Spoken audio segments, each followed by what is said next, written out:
گھر پہنچنے پر خان کو علم ہوا کہ بلاکی رام کی طرف سے ایک اور لمبا آرڈر ملنے کی خوشخبری سنائی گئی ہے اور مسٹر سہائے اس کے گھر مٹھائی کا ڈبہ لے کر گئے ہیں۔ خان کے لیے ان باتوں میں اطمینان کا صرف ایک پہلو نکلتا تھا کہ اس کا کور مضبوط ہوتا جا رہا ہے اور یہی اس کی کامیابی تھی۔ اسے جو کچھ بھی کرنا تھا اس گھر کی آڑ لے کر کرنا تھا۔ اسے امید تھی کہ جتنا مضبوط بیس اس نے بنا لیا ہے اب کسی کی جرت نہیں کہ اس کی طرف آنکھ بھر کر دیکھ سکے۔ لیکن گھر آتے ہی ایک الجھن اس پر بری طرح سوار ہو گئی۔ وہ کس طرح گھر والوں کو مطمئن کرے کہ وہ کل باہر جا رہا ہے، اور سوچتے سوچتے آخر اس نے ایک ترکیب نکال ہی لی۔ اتنی دیر میں رما آئی تو وہ حیران رہ گئی۔ خان سر پکڑے گہری سوچوں میں گم تھا۔ اسے دیکھتے ہی وہ پریشان ہو گئی۔ خیریت تو ہے نا؟ خان بولا خیریت کہاں، آج بازار جا رہا تھا کہ ایک واقف مل گیا، بتانے لگے کہ گاؤں میں ایک عزیز سورگ باش ہو گئے ہیں، وہاں کل جانا ہے۔ رما بولی قریبی رشتہ دار تھے وہ، تو پھر آپ ضرور جائیں۔ اس نے ایک نظر رما پر ڈالی اور خاموش رہا۔ اس مرتبہ اسے جو مہم سونپی گئی تھی وہ ممکن ہے کسی اور کی نظر میں بہت خطرناک ہو۔ کوڈ بک چرانی تھی جس پر بھارتی فضائیہ نے پاکستان پر مستقبل میں حملوں کی منصوبہ بندی کی تھی اور مختلف حملوں کے لیے مختلف کوڈ نام تجویز کیے تھے۔ اس کوڈ بک میں وہ تمام آپریشنز درج تھے جن کی ممکنہ جنگ کی صورت میں بھارتی فضائیہ نے تیاری کی تھی۔ خان کے پاس اس علاقے میں ایک ہی کام کا مہرہ تھا اور وہ تھا اس کا برادر اکبر کارپورل اجے ساہنی۔ اپنے آنے والے ساتھی کا تعارف بھی اس نے منوہر لال سے نئے ماسٹر کی حیثیت سے کروانا تھا اور اس کے بعد اسے ہمیشہ کے لیے پردہ اسکرین سے اجے ساہنی کی حد تک ہٹ جانا تھا اور پھر اجے ساہنی کی تمام ڈیلنگ اس کے نئے ساتھیوں سے ہونی تھی۔ اس نئے دوست سے اس کی ملاقات بھی امبالہ ہی کے ریلوے اسٹیشن پر مقرر کی گئی تھی۔ جب دوپہر کے بعد وہ ریلوے اسٹیشن پر پہنچا تو اپنی پہچان کروانے کے لیے اس نے راجپوت ٹھاکروں کے انداز میں سر پر ایک خاص رنگ کی پگڑی باندھ رکھی تھی اور مخصوص رنگ کے سوٹ پر بھی پیلے رنگ کا گلاب کا پھول سجا رکھا تھا۔ وہ ریل گاڑی کی ایئر کنڈیشن کلاس سے برآمد ہوا تھا۔ آنکھوں پر سنہرے فریم والی رنگدار شیشوں کی اینک سجائے واقعی وہ کوئی ٹھاکر مہاراجا نظر آ رہا تھا۔ اس کے بریف کیس پر دنیا کی ایک بڑی ایئر لائن کا سٹیکر بڑا نمایاں نظر آ رہا تھا۔ مسافروں کے وہاں سے ہٹ جانے تک خان وہیں ایک کونے میں کھڑا رہا۔ اس نے جان بوجھ کر کھڑے رہنے کے لیے ایسی جگہ منتخب کی تھی جہاں پلیٹ فارم کے اوپر سے گزرنے والے کو وہ نمایاں دکھائی دے سکے۔ اسے اندازہ تھا کہ اس کا آنے والا ساتھی یقیناً وہیں چھپ کر اس کی حرکات کا جائزہ لے رہا ہوگا۔ گھڑی کی سوئیاں 3 اور 12 کے ہندسوں کو چھو رہی تھیں جب منوہر لال اچانک ہی اس کی توقعات کے بالکل برعکس اس کی پشت پر موجود درجہ اول کے مسافر خانے سے نمودار ہوا۔ اس نے خان کے بالکل سامنے آ کر اسے جے ہند پکارا۔ خان نے بھی جواب میں اپنا ایک ہاتھ اوپر اٹھا دیا اور کہا جے ہند۔ تعارف کا مرحلہ تو انہوں نے جلد ہی طے کر لیا اور اب بالکل بے تکلف دوستوں کے انداز میں باتیں کرتے باہر آ رہے تھے۔ اس بات کا خان کو بخوبی احساس تھا کہ اس سے ملاقات کرنے والا اس سے زیادہ سینئر ہے۔ منوہر لال نے اپنا تعارف پرکاش کے نام سے کروایا تھا اور خان کا نام اسے پہلے ہی وجے ٹھاکر بتایا گیا تھا۔ دونوں سیڑھیوں کے راستے باہر نکل آئے۔ دونوں کی شخصیتیں اتنی باروب تھیں کہ ڈیوٹی پر موجود ٹکٹ کلیکٹر ان کی ٹکٹ چیک کرنے کی بجائے انہیں سلوٹ مار کر ایک طرف مؤدب کھڑا ہو گیا۔ دونوں مسکراتے ہوئے باہر نکل آئے۔ پرکاش نے خان کو یہی تاثر دیا تھا جیسے وہ اسی شہر کا رہنے والا ہے۔ اس نے ایک درمیانے درجے کے ہوٹل میں خان کے نام سے کمرہ بک کروا رکھا تھا۔ پگڑی سے نجات خان نے ٹیکسی میں بیٹھتے ہی حاصل کر لی تھی۔ اس کے ہاتھ سے بندھی سنہرے چین والی گھڑی بھی اس کی جیب میں منتقل ہو چکی تھی اور چہرے پر موجود اینک بریف کیس میں پہنچ چکی تھی اور اب وہ واقعی درمیانے درجے کا لیکن سلجھے ہوئے گھرانے کا کوئی نوجوان لڑکا محسوس ہو رہا تھا۔ اپنا سامان ہوٹل ہی میں چھوڑ کر دونوں باہر نکل آئے۔ خان نے پرکاش کے محتاط ہونے کا اندازہ اسی بات سے لگا لیا تھا کہ اس نے ہوٹل میں جانے سے پہلے ایک سوٹ کیس خرید کر خان کو دیا تھا۔ وہ نہیں چاہتا تھا کہ اس کا دوست خالی بریف کیس کے ساتھ قیام کرے۔ چائے انہوں نے ایک اور ہوٹل سے پی تھی۔ خان نے اندازہ لگایا کہ پرکاش یہاں کے چپے چپے سے واقف ہے اور وہ امبالہ کے گلیوں بازاروں میں بالکل ایسے گھوم رہا تھا جیسے یہ اس کی جائے پیدائش ہو۔ دونوں نے چائے پینے کے دوران کوڈ بک اڑانے کے لیے 2-3 متبادل منصوبے تیار کیے تھے، لیکن ابھی تک وہ کوئی ایسا پلان تیار نہیں کر سکے تھے جس میں کارپورل اجے ساہنی کی شمولیت کے بغیر کامیابی ممکن ہوتی۔ اجے ساہنی ان کے لیے ناگزیر تھا۔ خان نے اسے کارپورل کی نفسیات سے آگاہ کر دیا تھا اور اس کی خوبیاں اور خامیاں بھی اپنے سینئر ساتھی کے سامنے بیان کر دی تھی۔ میرا خیال ہے اب ہمارا دوست گھر پہنچنے ہی والا ہوگا، اس نے گھڑی پر نظریں ڈالتے ہوئے کہا۔ پرکاش نے بیرے کو بل لانے کا اشارہ کیا اور کہا ٹھیک ہے چلتے ہیں۔ بس میں سوار ہونے سے پہلے خان نے رم کی 2 بوتلیں اور بہت سی علم غلم چیزیں بھی خرید لی تھی۔ دونوں گاؤں پہنچے تو ابھی اجے ساہنی گھر نہیں آیا تھا۔ انہیں تحفوں سے لدا پھندا دیکھ देखकर अजय साहनी के घर वाले दोनों पर मिटे जा रहे थे। खान को तो वो लोग जानते ही थे क्योंकि इससे पहले भी वो उन पर नवाजिशात की बारिश बरसा चुका था। अजय साहनी की आमद तक दोनों ने उसके घर वालों को अपना गर्विदा बना लिया था। खान की शक्ल पर नजर पड़ते ही अजय की बाछें खिल उठी, जिससे खान ने अंदाजा लगा लिया कि दौलत की मोहब्बत उस पर गालिब आ चुकी है। प्रकाश को देखकर वो एक लम्हे के लिए चौंका, फिर संभल गया।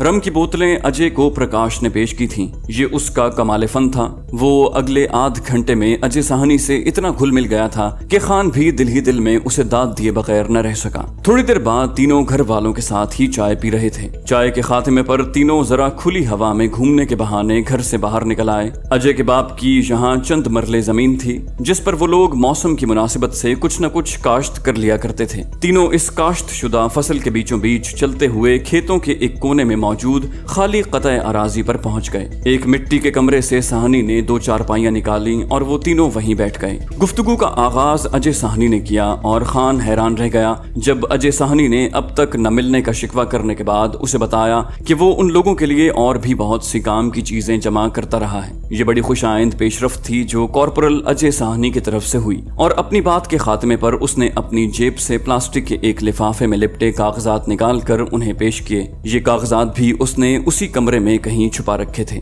दोनों ने बेचैनी से उन्हें खोल कर देखा। इनमें ज्यादातर वो ऑर्डर्स ऑफ द डे थे जो मुख्तलिफ हवाई और रेडार स्टेशनों के स्टेशन कमांडर जारी करते हैं। कुछ जंगी मशकों की तफसीलात थी और कुछ रोजाना होने वाली कार्रवाइयों की रिपोर्टें जो हेडक्वार्टर्स को भेजी जाती हैं। खान ने कागजात के उस पैकेट को अतिया खुदाबंदी जानकर कबूल कर लिया। प्रकाश भी इस सूरत हाल से खासा खुश और मुतमईन नजर आ रहा था। उसने नजर बचाकर खान को आंख मारी। शायद कोई नया कार्ड वो अजय साहनी की तरफ फेंकने वाला था। मैं तुम्हें ये खुशखबरी देने आया हूँ कि तुम्हारे पहले ही कारनामे ने हमारे हेडक्वार्टर को खुश कर दिया है। हम लोग उमूमन 5 साल से पहले अपने किसी एजेंट को यूरोप नहीं बुलाया करते, लेकिन तुम्हारे लिए खुसूसी हिदायत हैं कि अगर 2 साल तक तुम्हारी कारकर्दगी इसी तरह रही तो हम तुम्हें 2 साल के बाद यूरोप में तुम्हारी मर्जी के किसी भी मुल्क में आबाद करेंगे। हाँ, अपनी 6 तस्वीरें जरूर दे देना। तुम्हारा पासपोर्ट तैयार करवाना है। जैसे जैसे प्रकाश बोलता जा रहा था अजय के चेहरे का रंग सुर्ख होता जा रहा था। गुफ्तगू के खात्मे पर उसका चेहरा खुशी से दमकने लगा था। यूरोप की पुरतायुश और आजाद जिंदगी के लिए वो कुछ भी कर गुजरने को तैयार था और ऐन उन लम्हात में लोहा गर्म देखकर प्रकाश ने उस पर चोट कर दी।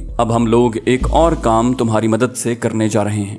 गो कि ये काम तीनों ने मिलकर अंजाम देना है, लेकिन ज्यादा जिम्मेदारी तुम पर ही आयद होती है। प्रकाश ने उसे मंसूबा समझाना शुरू किया। साहनी कुछ देर के लिए घबराया तो जरूर था, लेकिन वो उन लोगों के सामने खुद को शर्मिंदा नहीं करना चाहता था। चुनाचे अगले रोज शाम के बाद का प्रोग्राम तय हो गया। अजय साहनी बोतल अपने साथ ही ले आया था। उसने वहीं बोतल खोली और 2 मैले कुचैले ग्लास भी उस कमरे से निकाल लाया। विजय ठाकुर यानी खान तो बीमार था, जिसका इल्म अजय को पहली ही मुलाकात पर हो चुका था, इसलिए उसने विजय यानी खान के लिए ग्लास रखने का तकल्लुफ ही नहीं किया था। प्रकाश ने अलबत्ता खासी रगबत दिखाई थी। खान पहले तो चौंका, लेकिन जल्द ही मामला उसकी समझ में आ गया। उसने देखा अजय के 3 पैग लगाने तक प्रकाश ने ग्लास को छुआ भी नहीं था। जब उसने महसूस किया कि अब अजय जमीन से आसमान की तरफ परवाज करने लगा है तो उसने बड़ी होशियारी से ग्लास होंठों से लगाया और शराब नीचे गिराने लगा। ये काम प्रकाश ने इतनी होशियारी से किया था कि आम हालात में भी कोई उसकी ये हरकत नोट न कर सकता था। और यहाँ तो अब यूं भी अंधेरा फैल चुका था। खासा अंधेरा फैलने पर जब उन्होंने महसूस किया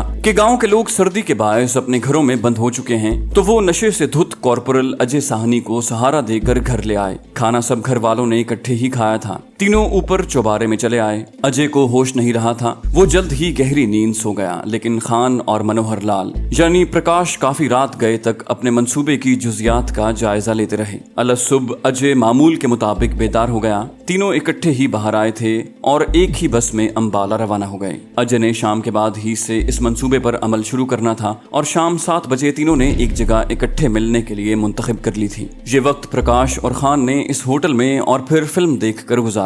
शो खत्म होने पर जब वो शहर से बाहर अपने मुकर्रर करदा आरवी पॉइंट की तरफ जा रहे थे तो प्रकाश ने चुपके से एक पिस्तौल उसकी तरफ बढ़ा दिया। खान ने शुक्रिया कहकर ये पिस्तौल अपने कपड़ों में छुपा लिया। दूसरी तरफ ठीक 6 बजे कॉर्पोरल अजय साहनी ने अपने ऑफिसर इंचार्ज को जीप का डायनामो खराब होने की रिपोर्ट की और ये भी बता दिया कि अब रात तक मकामी अड्डे की वर्कशॉप पर उसकी मुरम्मत मुमकिन नहीं। उसने अपने ऑफिसर को पेशकश की कि वो शहर की किसी वर्कशॉप से डायनामो ठीक करवा कर सुबह ड्यूटी पर जीप साथ लेकर आ जाएगा और ये सब कुछ ऑफ द रिकॉर्ड होना था। लेकिन ऑफिसर की भी मजबूरी और लालच आड़े आ ही गई। अजय ने उससे मुरम्मत के लिए एडवांस पैसे भी वसूल कर लिए और जीप लेकर अपनी मंजिल की तरफ रवाना हो गया। अड्डे से बाहर निकलते ही स्टोर के नजदीक उसने थोड़ी देर के लिए जीप जरूर खड़ी की थी, लेकिन किसी को ये इल्म न हो सका कि इसमें सवार कौन था। स्टोर से बरामद होने पर उसके हाथ में एक लिफाफा पकड़ा हुआ था जिसमें इंडियन एयरफोर्स के 2 ऑफिसरों की वर्दियां तह करके रखी हुई थी। ठीक 7 बजे वो मतलूबा मकाम पर पहुंच चुका था जहां खान और प्रकाश उसके मुंतजिर थे। यहां तक डायनेमो खराब होने की वजह से उसने लाइटें ऑफ कर रखी थी। खेतों के किनारे से कच्चे रास्ते पर उसने जीप खड़ी करके इंडिकेटर जलाए बुझाए और सिग्नल मौसूल होने पर खान और प्रकाश करीबन भागते हुए उस तक पहुंचे थे। दोनों इस खेत में बैठे उसका इंतजार कर रहे थे। कॉर्पोरल अजय साहनी ने कुछ कहे सुने बगैर वर्दियां उसकी तरफ बढ़ा दी। दोनों ने वहीं खड़े खड़े अपनी वर्दियां कपड़ों पर पहन ली। इस दौरान अजय साहनी अपने काम में मसरूफ रहा। उसने जीप की एक जाली नंबर प्लेट अपनी सीट के नीचे से निकाली। ये नंबर प्लेट उसने आज ही वर्कशॉप में तैयार की थी। अब इस जीप पर इंडियन एयरफोर्स की जो नंबर प्लेट सजी थी उसके मुताबिक ये अंबाला एयरबेस की जीप थी। प्रकाश ने जीप पर नजर आने वाले हर मुमकिना निशान पर खेत की मिट्टी मलकर उसे अच्छी तरह कैमोफ्लाज कर दिया था। यूं भी ये इमरजेंसी का दौर था और जीपें उमूमन इसी हालत में रखी जाती थी। थोड़ी देर बाद तीनों जीप में सवार अंबाला एयरबेस की तरफ उड़े जा रहे थे। कॉर्पोरल अजय साहनी जीप चला रहा था। उसके साथ स्क्वाड्रन लीडर प्रकाश बैठा हुआ था और पिछली सीट पर फ्लाइट लेफ्टिनेंट कुमार यानी एजेंट खान। दोनों के नामों की तख्तियां बहादुरी के जाली एजाजात के साथ उनके सीनों पर चमक रही थी। खान ने अपने पिस्तौल पर साइलेंसर फिट कर लिया था और उसे अपने कोट की लंबी जेब में छुपाया हुआ था। हवाई अड्डा अभी दूर ही था जब प्रकाश ने एक लिफाफा अजय की तरफ बढ़ाया। ये तुम्हारा एडवांस है। काम मुकम्मल होते ही तुम्हारे तसव्वुर से भी ज्यादा माल मिलेगा। हम अपने दोस्तों की कदर करते हैं। इसका सबूत पहले ही मिल चुका होगा। कॉर्पोरल अजय साहनी चुप रहा। उसने नोटों वाला लिफाफा अपनी जेब में बगैर नोट गिने ठूंस लिया था। जीप की रफ्तार बढ़ती चली जा रही थी। दोनों पुरसुकून आने वाले हालात के मुंतजिर थे। अंबाला एयरबेस का स्टेशन एरिया शुरू हो चुका था। खान ने महसूस किया जैसे उसकी हथेली इतनी सर्दी में भी पसीने में भीग रही हो। उसने दोनों हाथ वर्दी के साथ रगड़ कर साफ कर लिए। अजय ने जीप को उस सड़क पर डाल दिया जो टेक्निकल एरिया की तरफ जा रही थी। थोड़ी देर बाद वो गार्ड रूम के दरवाजे पर खड़े थे।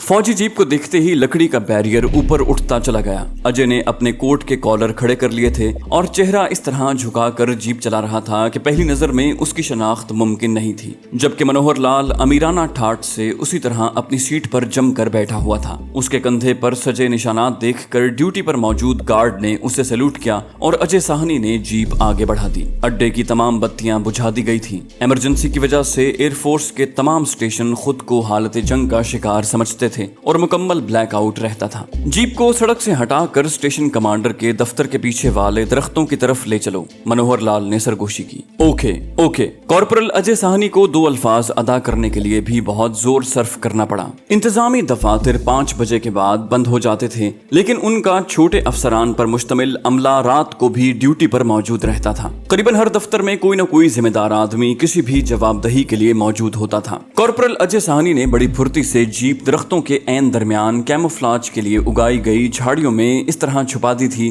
कि अब वो दूर से देखने पर भी नजर नहीं आ सकती थी। इग्निशन की चाबी खान ने अपनी जेब में डाल ली और अब तीनों जीप से नीचे उतर आए थे। कॉर्पोरल अजय साहनी वहां ड्यूटी कर चुका था और उसे इल्म था कि उसके दोस्तों को जिस चीज की तलाश है वो किस कमरे में हो सकती है। वो आगे आगे था और दोनों उसके पीछे पीछे। चांद की आखिरी रातें थीं और सर्दियों का मौसम। अंधेरा शाम ही से गहरा होने लगा था। कोहर आलूद आसमान को बादलों ने ढांपा हुआ था। हवाई अड्डे पर पुरसोज झींगरों की आवाजों के सिवा कोई और आवाज सुनाई नहीं दे रही थी। अंधेरे में अब कुछ फासले पर बने दफातर की परछाइयां नुमायां होने लगी थी। 2-3 कमरों की खिड़कियों से मामूली रोशनी भी अपना अक्स दिखाने लगी थी। यूं दिखाई देता था जैसे गहरे शीशों के पीछे रोशनियों में लोग अपने काम में मसरूफ हैं। ऐसे ही एक कमरे की तरफ उंगली से इशारा करते हुए अजय साहनी ने उसकी निशानदही की और अगले हुक्म के लिए उनकी तरफ देखा। मनोहर लाल ने उसे हिदायत की, तुम जीप में वापस जाओ। इस खदशे के पेश नजर के कहीं सूरत हाल की संगीनी से घबराकर वो बदहवासी में जीप लेकर वापस न भाग जाए,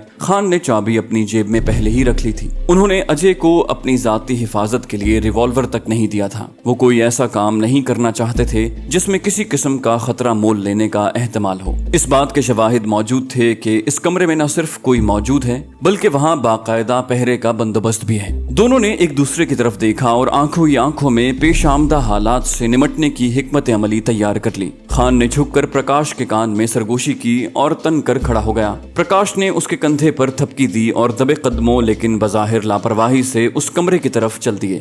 दोनों ने इस बात की हर मुमकिन कोशिश की थी कि कमरे में दाखिल होने तक उनका टकराव किसी ड्यूटी गार्ड से न हो और वो अपने मकसद में कामयाब रहे। कमरे का दरवाजा गो के खान ने बहुत आहिस्तगी से खोला था, लेकिन उसका दूसरा हाथ जेब में मौजूद पिस्तौल के दस्ते पर मजबूती से जमा हुआ था। दरवाजा खोलने पर उसकी नजर सामने बैठे दो हवन्नकों के चेहरों पर पड़ी जो उनकी अचानक आमद से बौखला गए थे। I am squadron leader Prakash Mehra. प्रकाश यानी मनोहर लाल ने बारोब अंदाज में उन्हें मुखातिब किया। I am on special duty उसके मुंह से निकला और दोनों के हाथ सैल्यूट के लिए टोपियों को छूने लगे। मैं हेडक्वार्टर से आ रहा हूँ, हमें एक रिपोर्ट पर खुसूसी चेकिंग करनी है। तुम दोनों बिल्कुल मुतमईन अपने काम में मसरूफ रहो, लेकिन खबरदार आध घंटे तक किसी को बेस पर हमारी आमद का इल्म नहीं होना चाहिए। दोनों को यकीन हो गया था कि ये एयरफोर्स इंटेलिजेंस के अफसर हैं। बोले ओके सर। यू सार्जेंट डिमला। खान ने उसके खामोश होने पर बाएं हाथ की उंगली से कोने वाली मेज पर बैठे सार्जेंट को मुखातिब किया, जिसके नाम की तख्ती उसकी जेब पर चमक रही थी। फाइल नंबर 12X निकालो। जैसे ही खान के मुंह से ये अल्फाज निकले, सार्जेंट यूं उछल कर खड़ा हो गया जैसे उसका हाथ बिजली के नंगे तारों को छू गया हो। सर वो हकलाया, हमें सिवाय स्टेशन कमांडर के और किसी को फाइल नंबर 12X दिखाने की इजाजत नहीं। अबे गधे के बच्चे, तुम स्टेशन कमांडर को तभी दिखाओगे जब फाइल में कागजात मौजूद होंगे। हमारी रिपोर्ट के मुताबिक तुम दोनों ने वो फाइल यहाँ से थोड़ी देर के लिए गायब करवा दी है और अब उसी की वापसी के मुंतजिर हो, लेकिन मुतमईन रहो, बाहर आर्मर ने घेरा डाला हुआ है और कोई बचकर अंदर नहीं आ सकता। प्रकाश ने उसे घूरते हुए अल्फाज चबा चबा कर इस तरह कहे कि दोनों के पांव तले से जमीन सरक गई। उन्हें सिवाय अपनी बेगुनाही साबित करने के और कोई चाराकार न था। सर, ये हमारे खिलाफ किसी ने झूठी रिपोर्ट दी है, बिल्कुल गलत है। खान गुर्राया, अच्छा ज्यादा बहस न करो और फाइल निकालो। सार्जेंट डिमला ने अपना दराज खोलकर चाबियों का एक गुच्छा निकाला और दाएं कोने में रखे सेफ की तरफ बढ़ा। उसकी चाल से उसकी घबराहट आया थी। सार्जेंट डिमला के दूसरे साथी की हालत भी उससे मुख्तलिफ नहीं थी। कपकपाते हाथों से उसने मतलूबा फाइल निकालकर स्क्वाड्रन लीडर प्रकाश मेहरा को थमा दी। स्क्वाड्रन लीडर प्रकाश मेहरा ने एक तायराना नजर फाइल पर दौड़ाई और दूसरे ही लम्हे दोनों की जेबों से रिवॉल्वर निकल आए। खान वाले रिवॉल्वर पर साइलेंसर चढ़ा था, लेकिन प्रकाश वाले पर नहीं। तो हमारा शक दुरुस्त निकला। मैं तुम दोनों को गिरफ्तार करके स्टेशन कमांडर के पास ले जा रहा हूँ। Hands up. प्रकाश गुर्राया। सार्जेंट का साथी गिड़गिड़ाया, सर ये गलत है, दुर्गा माँ की कसम मुझे इसका इल्म नहीं। खान ने उन्हें गाली देते हुए कहा, तुमने जो कुछ बकना है इंक्वायरी में बकना। दोनों ने सहम कर हाथ उठा दिए। अपने मुंह दीवार की तरफ करके खड़े हो जाओ। उन्हें अगला हुक्म मौसूल हुआ। अभी मुंह दीवार की तरफ करके खड़े हुए उन्हें एक आध मिनट ही गुजरा था जब दोनों के सरों पर कयामत टूटी। पिस्तौल के दस्ते दोनों के सर के नाजुक हिस्सों पर लगे और वो बगैर आवाज निकाले जमीन बोस हो गए। फाइल को खान ने अपनी वर्दी के अंदर अच्छी तरह महफूज कर लिया था। दोनों इसी तरह दबे कदमों बाहर आए। दमे रुखसत खान ने कमरे में मौजूद टेलीफोन का प्लग निकाल दिया था। कॉर्पोरल ने उन्हें दूर ही से आते पहचान लिया था। तीनों थोड़ी देर बाद इसी पोजीशन में आ गए थे। इस मर्तबा दोनों अफसरान ने अपने हाथ पिस्तौलों के दस्ते पर जमाए हुए थे। जीप की लाइट्स ऑफ थी। सिर्फ उसी मध्यम सी रोशनी के सहारे जो रास्ते की रहनुमाई के लिए जलाई गई थी, वो उसी तरह गार्ड रूम तक आ गए। बैरियर पर मौजूद गार्ड ने टॉर्च की रोशनी उनकी तरफ फेंकी। अजय साहनी ने टोपी इतनी झुकाई हुई थी कि उसका चेहरा दिखाई पड़ने का सवाल ही पैदा नहीं होता था। रोशनी में अफसरान की शक्ल देखते ही उसने सैल्यूट मारा और अजय साहनी ने एक्सेलरेटर पर दबाव बढ़ा दिया। जीप आंधी की तरह उड़ी चली जा रही थी। उसी वीराने में पहुंचकर जहां से दोनों सवार हुए थे, उन्होंने अपनी वर्दियां और जीप की नंबर प्लेट से निजात हासिल की। Thank you my friend. Prakash यानी मनोहर लाल ने गर्मजोशी से मुसाफा करते हुए एक और लिफाफा उसकी तरफ बढ़ा दिया। अच्छा भैया, अब शायद तुमसे यूरोप ही के किसी मुल्क में मुलाकात हो। मैं तो अपना पीरियड मुकम्मल कर चुका हूँ। कल ये लोग मुझे जर्मनी पहुंचा देंगे, फिर ऐश ही ऐश। खान भी उससे बाकायदा बगलगीर हो गया। उसने कुछ इस तरह अजय साहनी से बातें की थी कि साहनी तड़प कर ही तो रह गया। उसके दिल में यूरोप जाकर ऐशो इशरत की जिंदगी गुजारने की ख्वाहिश पहले से दो चंद हो गई थी। बड़ी फुर्ती से जीप का बोनट उठाकर प्रकाश ने ने उसके डायनमो में मामूली सी खराबी पैदा कर दी। दोनों यहीं उससे अलग हो गए। इस काम में बमुश्किल 1 घंटा सर्फ हुआ था। जब वो जीप लेकर वर्कशॉप पहुंचा तो रात के 8 बज रहे थे। मिस्त्री एक दूसरी गाड़ी के नीचे लेटा अपने शागिर्दों को गालियां दे रहा था। साहनी को शायद वो पहचानता था, क्योंकि जीप की लाइट्स ऑफ होने के बावजूद उसे नाम लेकर सलाम किया था। वहीं खड़े खड़े उसने मिस्त्री को खराबी से आगाह किया और ये भी कह दिया कि वो सुबह जाते समय जीप ले जाए। उसने रुखसत होते वक्त जानबूझकर ऊंची आवाज में उसे कह दिया था, अभी 7 बजे हैं और सुबह तक काम मुकम्मल होना चाहिए। कॉर्पोरल जानता था कि अव्वल तो मैकेनिक के पास घड़ी है ही नहीं, और अगर हुई भी तो वो उसमें टाइम देखने का तकल्लुफ नहीं करेगा। जीप को जरा चमका भी देना। उसने किसी मुमकिना निशान की मौजूदगी को भी नजरअंदाज नहीं किया था। अच्छा जी महाराज, मुतमईन रहिए, मुझे इल्म है बड़े साहब की जीप है, मिस्त्री ने लेटे लेटे जवाब दिया। कॉर्पोरल अजय साहनी उसे राम राम कहकर वापस आ गया। सुबह अगर इंक्वायरी भी होती तो दुनिया की कोई ताकत ये साबित नहीं कर सकती थी कि वो जीप लेकर उस वर्कशॉप से आगे भी कहीं गया है, क्योंकि 7 बजे वो बमुश्किल यहीं पहुंच सकता था। अपने दोस्तों की तरफ से बताई गई हिफाजती तदाबीर पर उसने फौरन अमल किया। जीप की सीट के नीचे ही उसने एक सिविलियन ड्रेस रखा हुआ था। कपड़े उसने एक अंधेरे गोशे में तब्दील किए और आज वो खिलाफ मामूल बस की बजाय 8:30 बजे वाली ट्रेन से अपने गांव जा रहा था। दूसरा स्टेशन उसके गांव का था। ट्रेन में कोई शिनासा चेहरा उसे दिखाई नहीं दे रहा था। घर तक वो इसी तरह पहुंचा था। खेतों में उसने दोबारा अपनी वर्दी तब्दील कर ली। वो आज कदम कदम पर एहतियात बरत रहा था। कोई गैर मामूली हरकत उससे सरजद नहीं हुई थी, ना ही उसने घर वालों को देर से आने का एहसास होने दिया था। रात काफी देर गए उसे नींद आई, लेकिन सुबह वो पूरे वक्त पर जीप समेत अपने अफसर के सामने मौजूद था।